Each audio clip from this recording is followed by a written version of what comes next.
How's it going? Pretty good. There was a couple days there with a lot of instructions, and that was difficult to fit them all in, but these last few days have been much less, and I think people have started adding less and interacting less with the document, which makes it easier. It's kind of settled into what it is right now, which is something I didn't really expect. I expected that people would interact with it more the more I did it, but I think the amount of content that was produced by me documenting everything was too much, so people disengaged just because it was just an overwhelming amount of meaningless videos. What are the best and worst? What's the best instruction and the worst instruction? I'd say the best instruction is to treat people you meet with kindness and respect and treat them as unique individuals and not try to understand who they are before you get to know them.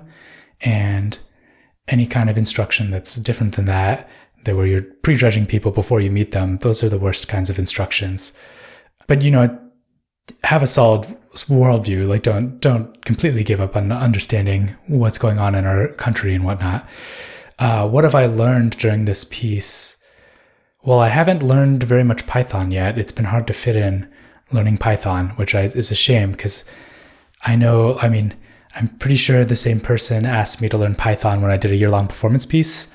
So now I'm letting them down by not learning it 2 times in a row. But I just signed up for a Coursera course to learn Python, so maybe that'll help. What have I learned?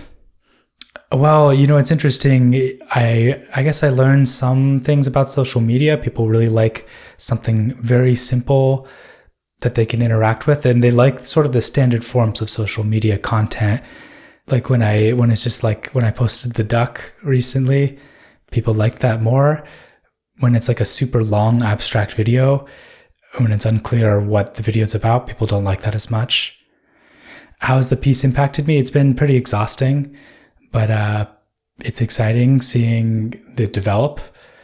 Will there be a choir game number 2? That's not up to me. That's up to Zach Kenefick, who made choir game number 1. But you can look in the document. It looks like Zach linked the choir game number 2, and there already is a choir game number 2. And so I don't know when that'll be staged, but it would be cool. I'd love to see it from the description.